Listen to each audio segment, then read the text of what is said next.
Hello everyone, welcome back to my page. र आज चाहिँ म तपाईहरुलाई मेरो ब्यागको कलेक्सन देखाउन आँटेको छु। ब्यागको कलेक्सन भन्दा पनि जसले चाहिँ मलाई गिफ्ट गर्नु भएको थियो बर्थडेमा हैन, अन्त त्यो ब्यागले चाहिँ म तपाईहरुको अगाडि देखाउँछु। Okay, starting from this. यो चाहिँ मलाई बर्थडेमा भाउजूले दिनु भएको थियो, दिपा भाउजूले हैन। कस्तो दामी छ कलर। अनि यसलाई चाहिँ स्लिम ब्याग बनाउँदा पनि हुन्छ, शोल्डर ब्याग बनाउँदा पनि हुन्छ नि त। अन्त मलाई चाहिँ स्लिम ब्याग भन्दा शोल्डर ब्याग मनपर्छ बेसी। अन्त यो ब्याग हेर्न सक्नुहुन्छ। थ्याङ्क यू भाउजू, कस्तो दामी छ। And the other one is यो। यसमा चाहिँ सामानहरू भक्कु अट्छ हैन, प्यान्टहरू लाउँदाखेरि मजाको देख्छ यो बोक्दाखेरि यो ब्याग। यो चाहिँ मलाई बहिनी अनुग्रहले गिफ्ट गरेको। एकदम कम्फर्टेबल छ यो ब्याग चाहिँ के। सामान म प्राय यही बोक्छु, सामानहरू हाल्नु अनि एकदम राम्रो हुन्छ। थ्याङ्क यू अनुग्रह।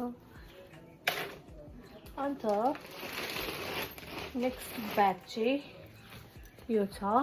यो ब्याग चाहिँ मलाई आमाले गिफ्ट गर्नुभएको हो। अन्त म चाहिँ एउटा कन्भेन्सनमा जाँदाखेरि चाहिँ यहाँ एउटा बो थियो हैन, अन्त त्यो बो नि फुस्केर पनि झरेछ जस्तो थाहै छैन। घर आउँदा पनि चाल पाएको बो छैन भनेर, तर पनि राम्रै देखिरहेछ यतिकै पनि हेर्न सक्नुहुन्छ। कस्तो दामी छ यो ब्याग। यो चाहिँ आमाले मलाई गिफ्ट गर्नुभएको। थ्याङ्क यू आमा। अनि अर्को चाहिँ छ, यो ब्याग चाहिँ मैले बोकेको पनि छुइनँ। अनि यो ब्याग चाहिँ मलाई नानाले गिफ्ट गर्नुभएको।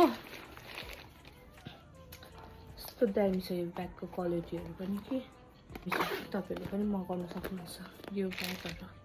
यो ब्यागहरू चाहिँ अनलाइन हो, सबानाबाट मगाएको। यो दुईटा ब्याग चाहिँ यसमा चाहिँ बो थियो नि त, तपाईँले कन्फ्युज नहुनुहोस्। दामी आउँछ यो ब्याग पनि, यो ब्याग पनि दामी आउँछ। थ्याङ्क यू नाना। अन्त नेक्स्ट इज यो चाहिँ मैले आफै सिलाएको यो ब्याग चाहिँ। यो चाहिँ मेरो अर्को ब्यागको बेल्ट हो। अन्त यो चाहिँ मैले सिलाएको हेर्न सक्नुहुन्छ। खासमा चाहिँ मैले बहिनीलाई सिलाउन लगाएको थिएँ, अन्त उसले सिलाइदिएको थिएन। त्यहाँदेखिको खोलेर मैले आफै फेरि सिलाएको यो ब्याग। अन्त मैले चेन पनि लगाएको छु। अहिले चाहिँ बेसी चाहिँ ब्याग यो बोक्छु म बाहिर जाँदाखेरि। अनि सबैजनाले मलाई कमेन्ट गर्छ, वाउ कस्तो दामी ब्याग भन्छ। हेर्न सक्नुहुन्छ, दामी छ यो bag. Okay bye everyone, thank you for watching. Please माया दिनुहोस् ल।